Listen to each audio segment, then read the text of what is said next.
নমস্কার বন্ধুরা, আমি সুপ্রতিম। আর আজকের ভিডিওতে আমরা আলোচনা করব ভারতের সবচেয়ে শক্তিশালী security cover Z plus security নিয়ে।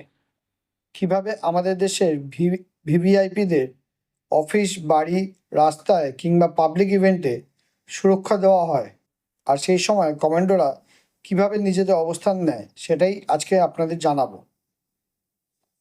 জেড প্লাস সিকিউরিটি হলো দেশের সর্বোচ্চ স্তরের নিরাপত্তা ব্যবস্থা।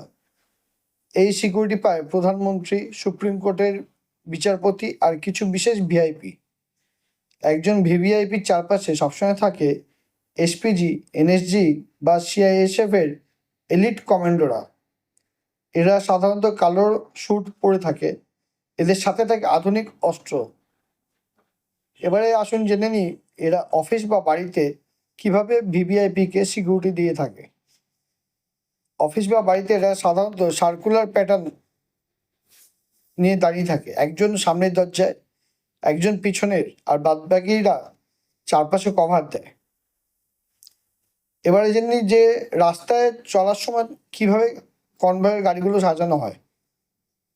রাস্তায় চলার সময় যে কোনো ভিভিআইপিতে কনভয়ের গাড়িগুলো এমনভাবেই সাজানো হয় যে সামনে একটি থাকে পাইলট কার এবং পেছনের গাড়ি কভার দেয়, মাঝখানে থাকে ভিভিআইপির গাড়ি। কখনো কখনো কমান্ডোদের আমরা দেখতে পাই খোলা দরজার পাশে দাঁড়িয়েও পাহারা দেয়। এবারে চলে আসি পাবলিক ইভেন্টে কীভাবে এদেরকে সিকিউরিটি দেওয়া হয়। পাবলিক ইভেন্টে নর্মালি ডায়মন্ড ফরমেশন ব্যবহার করে ভিভিআইপিকে মাঝখানে রেখে চারপাশে চারজন কমান্ডো ঘিরে রাখে।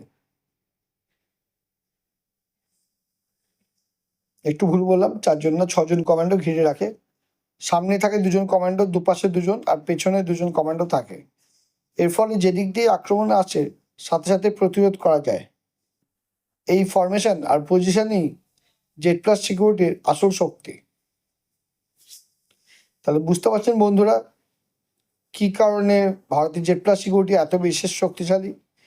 একজন ভিভিআইপিকে প্রতি মুহূর্তে সুরক্ষিত রাখতে কমান্ডোরা কিভাবে নিজেদের জীবন বাজি রেখে, সেটাই আসল মূল্য। আপনাদের যদি এই ভিডিও ভালো লেগে থাকে তাহলে অবশ্যই লাইক, শেয়ার এবং সাবস্ক্রাইব করতে ভুলবেন না। দেখা হবে পরের ভিডিওতে, আরও বিস্তারিত জানাবো।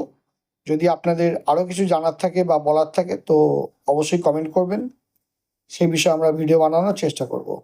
নমস্কার।